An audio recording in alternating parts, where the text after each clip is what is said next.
comme ni ñu ko waxee rek dañu daal di sóobu ci waxtaan bi ak sunu gan ci wàllu sport nag ku ne xam na ni ci CAN Coupe d'Afrique des Nations ci la ñu toll ma ngay amee foofee ca Cameroun xëy na ñu bari ci information boobu jot nañ ci bu baax a baax ndax Sénégal dafa daal di rek dem ca final bi nga xam ne ñu koy waajal ni ki dimanche mu war a dox sunu diggante ak ñi nga xam ne ñoom ñoo di réew ma Égypte mu nekk nag final boo xam ne ñu bëri ci àdduna wërngal këpp sax ñu ngi koy xaar ndax Sénégal li ñu bëgg rek moom moo di jamono ji ci ñetteelu final bi ñu dem ñu daal di ci jëlee ndam lu yaatu ci kanam ñii di Égypte tax tey ñu fas yéene yaatal ci wàllu bi naka nga jàngatee final bi ak naka lañ ci war a sooboo Ilimane.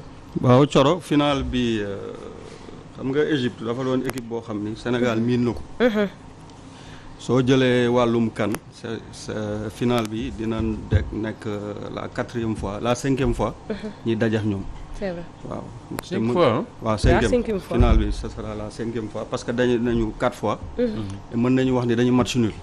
parce que gagné nañ leen 2 fois ci CAN ñoom ñu gagné ñu 2 fois.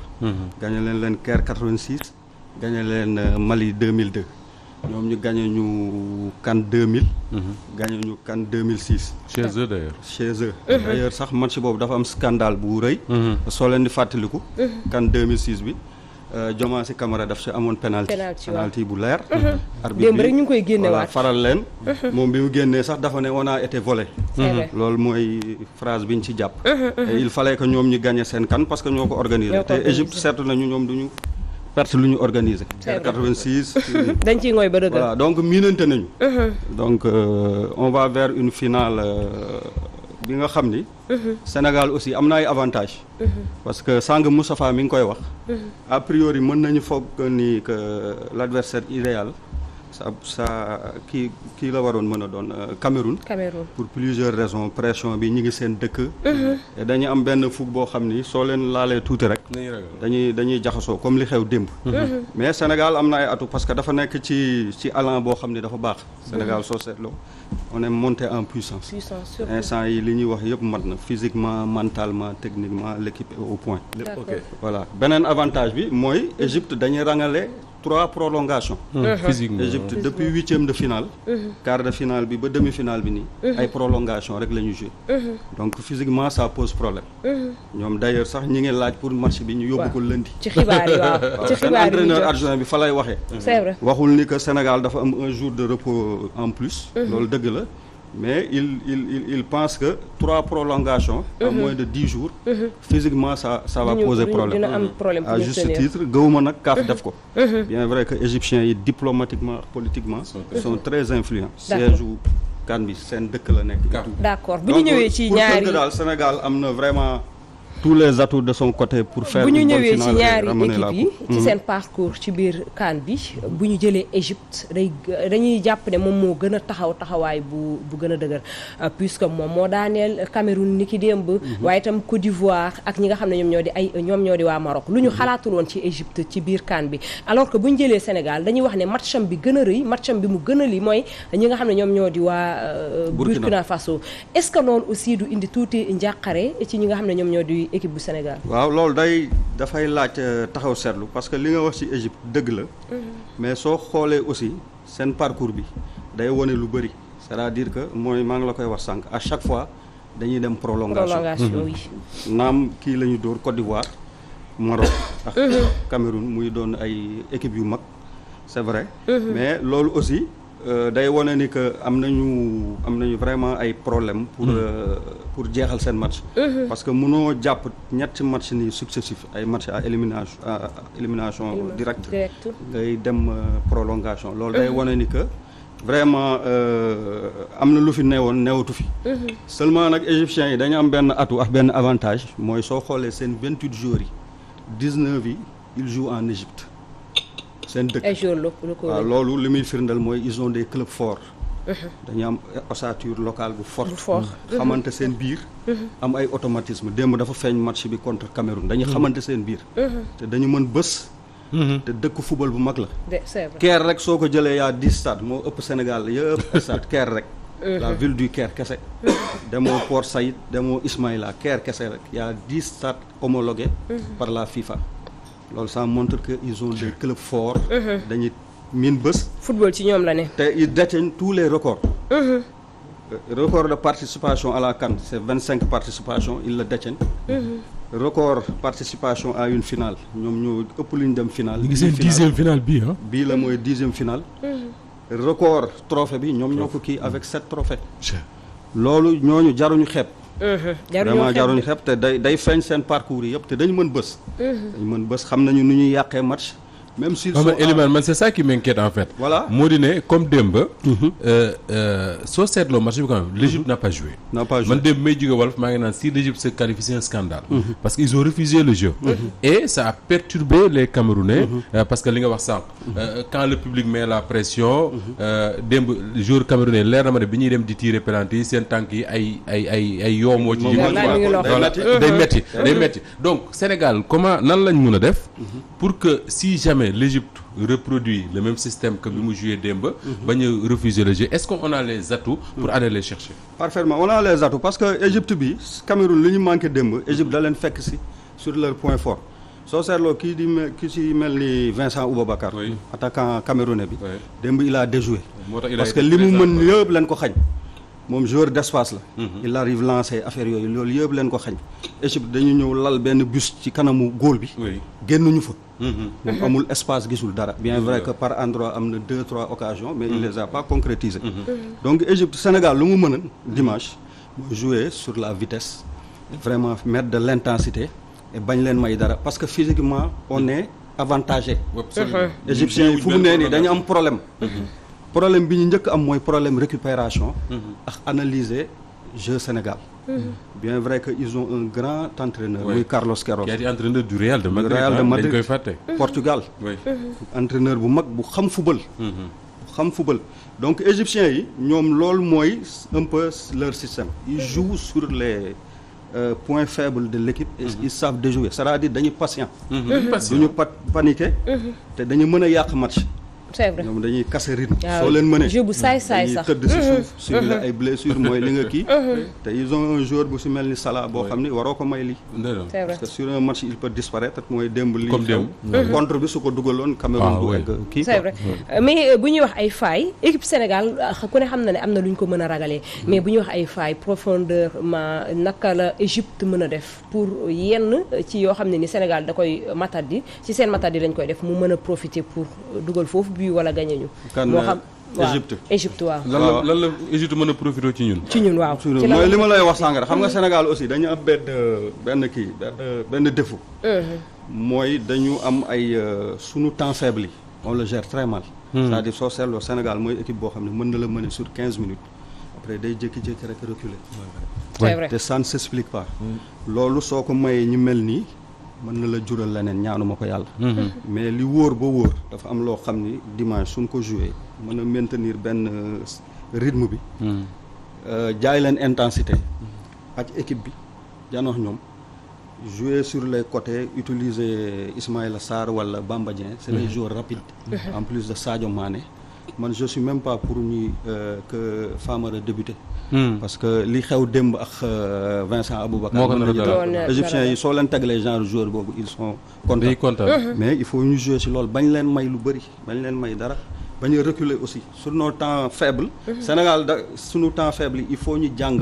comment les gérer voilà comment gérer ça. parce que temps faible mënul ñàkk ci match 90 minutes. voilà loolu moo waral aussi ñiy critiquer Aliou Cissé. xam nga lu tax ñuy wax jeu mooy équipe soo amee temps faible da ngay jël bal bi di ko dawal. mën jox la yow nga jox Moustapha jox soxna jox sëriñ bi ñu dawal ko gérer say temps faible ba ñëpp nooyiwaat. parce que temps faible du lenn mu lu dul équipe bi day jékki-jékki sonn. c'est normal soo joué match 15 minutes nii après il faut nga souffler. loolu c'est des temps faibles da ngay nooyi. mais loolu li lay dimbali mooy nga mën a jox. garder le ballon. loolu rek lañu laaj Aliou Cissé laaj ñu ko leneen et c'est pas extraordinaire on a les joueurs pour ça mais Elimane ñun wax nga ko on a des joueurs pour ça veut dire on a des joueurs de ballon. yoo xam ne soo leen joxee bal bi ñu football. Nampalys Mendy Sadio Mané même Gana Gueye. boo leen joxee bal bi ñu football. mais man ce que je comprends pas mooy lan moo tax Aliou Cissé d'ailleurs seetlu naa ko ci demi-finale bi lu bari.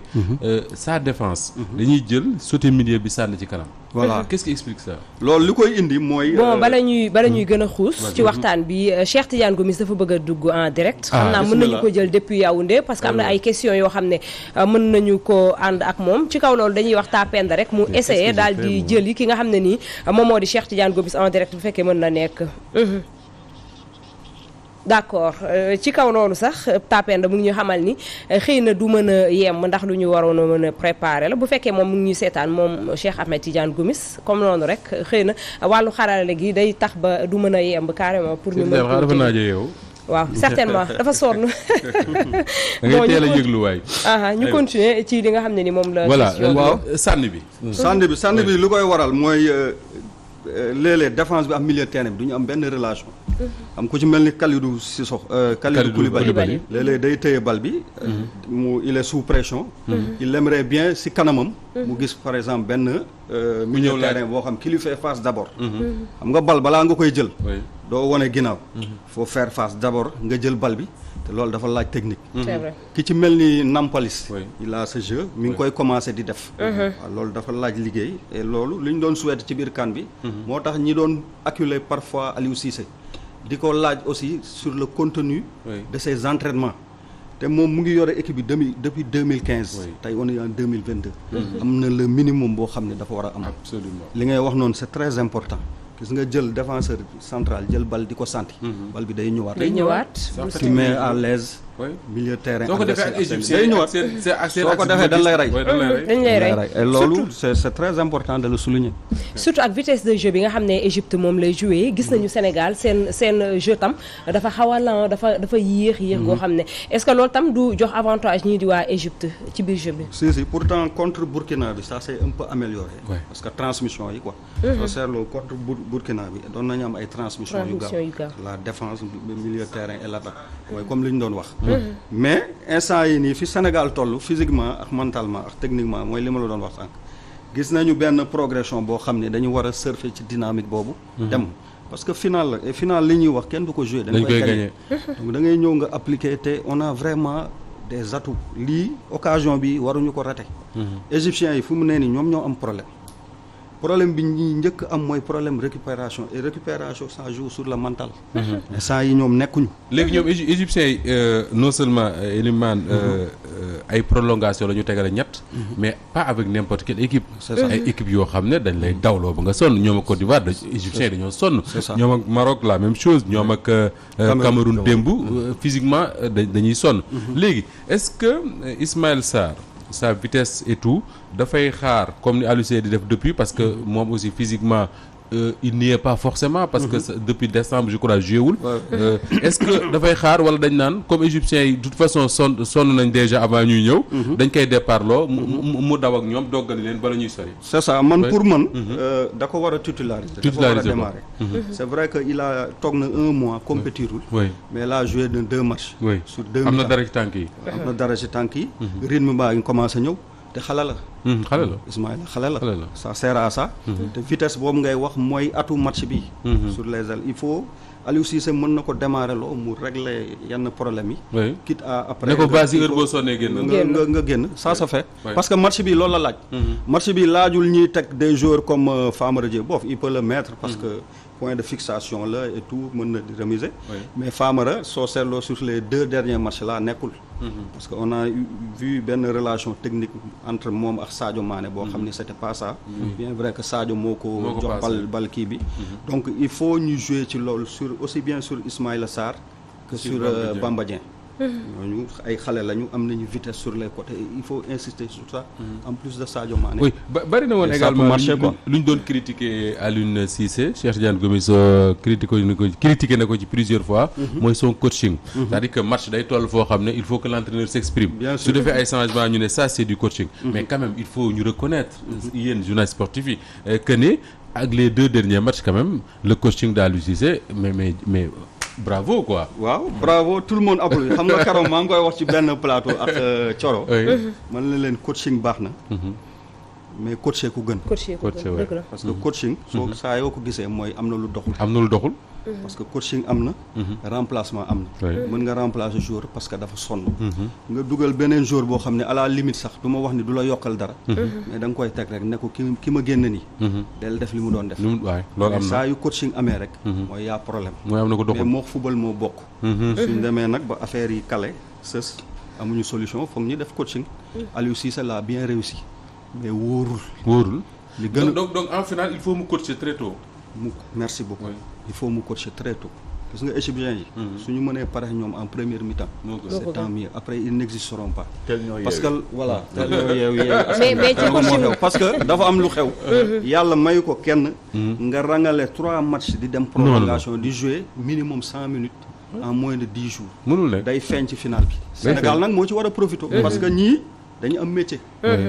te séance de tir au but yi yàlla da leen ci may. parce que il travaille en club. mais culture la ci ñoom bu ñu koy dóori da ngay xam ne ñii amuñu ci benn problème. amuñu ci problème ñu am góol bu baax ak défense bu baax. absolument donc loolu nañ ko éviter au maximum.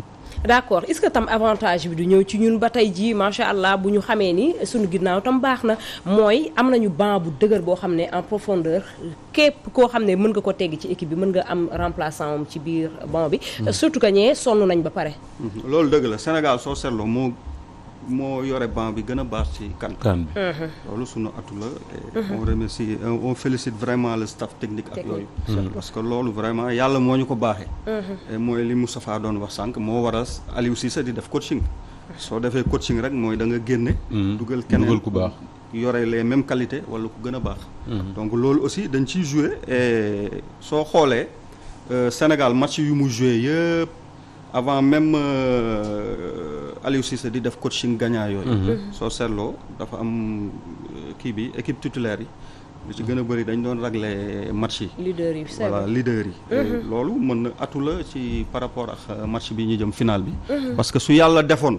ñaanuma ko yàlla su yàlla defoon ba affaire yi lëj. ñu war a dem prolongation wala deuxième mi-temps bi kii. tu peux tabler sur ça. et ñu def différence bi. parce que j'insiste sur ça aussi l'aspect mental et physique mooy clé wu final bi. yàlla moo ñu ko baaxee te luñ ci gën a sori également si les Lions suñu titre ragaluñu. luñ ci gën a sori égyptiens yi ñoo koy yëg. ñoo koy yëg.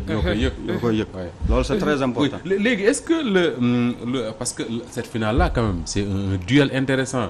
Sadio Mané Mohamed Salah. est-ce que le fait que ces deux joueurs de Liverpool les deux stars du football africain. fi mu nekk nii Afrique football ñaar ñoo ci mën. d'ailleurs dem maa ngi dégg ñu ne. Jusqu'ici le joueur de la CAN c'est Sadio Mané. On ne sait pas la finale qu'est-ce que cela fera mais en tout cas soo leen comparé ñoom ñaar Sadio du moroom. Est-ce que le fait que kii ne ci équipe bi kii ne ci équipe bi mën na jouer sur le mental des joueurs est-ce que je veux dire par là Elimane est-ce que quelque part joueur Égypte yi wala yu Sénégal du ñu am envie ne il n'est pas question que Salah s'en sort di dem naan maa gagné Sadio Mané est-ce que ça va pas jouer? C'est question bu importante parce que c'est l'une des clés d'ailleurs de cette finale. li ngay wax ni rivalité boobu. oui la rivalité voilà. ku jëbu métti fa am. clé wu finale bi la d'abord day commencer ak Sadio. ak Salah. xam nga naam ay coéquipiers lañu à Liverpool. mais seen diggante soo xoolee même en club. y a une certaine rivalité. absolument kii day jéem a nekk meilleur buteur. kii di jéem a nekk meilleur buteur.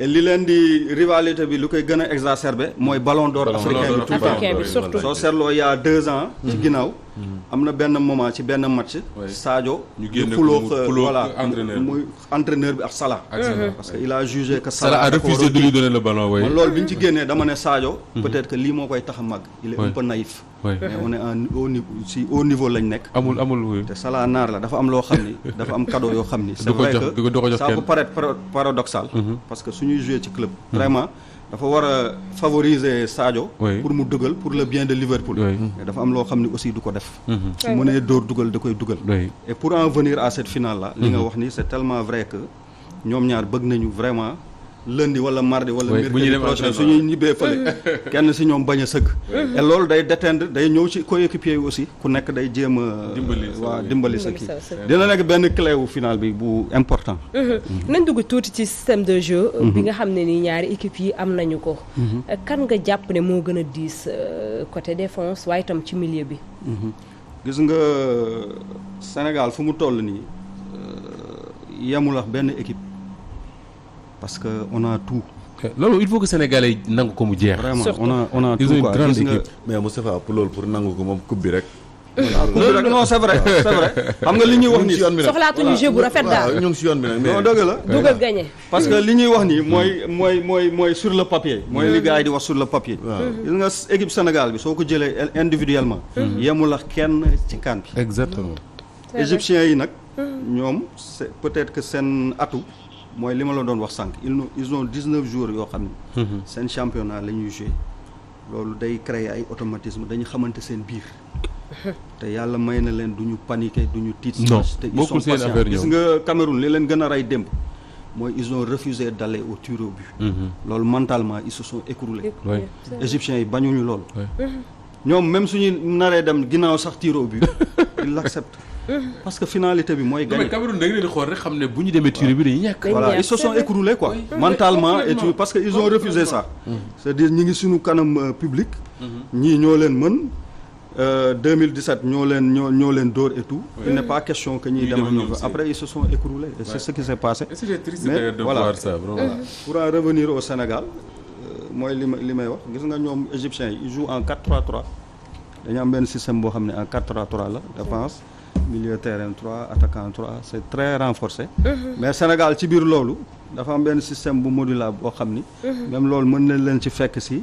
sonnal leen et vraiment il faut que ñu profiter ci atu boobu xam ni vraiment finale bi on part avec pronostic favori et pour une fois ñu def le maximum indi fi raaya bi quoi d'accord di la jaajëfal bu baax a baax waxtu bi ñu cërale woon ci rubrique sport daal dinay jeex di la jaajëfal ci wuy si bi waaye itam di la sant di la gërëm ndax heure bu ñu la soxlaa rek da ngay teew fii ci plateau yi moo xam ci wàllu sport wala ci biir petit déj ñu ngi lay jaajëfal bu baax ak ànd bi ñu ànd ak yow durant CAN bi yëpp di ñaan yàlla rek incha allah rabbi ñu siggi ci ndam lu rëy ndam lu yaatu incha allah amiin incha allah beneen yoon suñu fii ñëwaat fekk mu nekk vraiment gis naa beneen passionné de sport aussi waaw append mi ngi ko waxee lundi incha allah ñu invité la pour fêter li nga xam ne moom moo di coupe bi incha allah jërëjëf Elimane jërëjëf ñu ngi lay jaajëfal bu baax a baax encore une fois mbokk yi foofee la ñuy ñëwee daal di dugg ci li nga xam ne moom moo di ci publicité yi jëli sunu mbokk sponsor yi ndax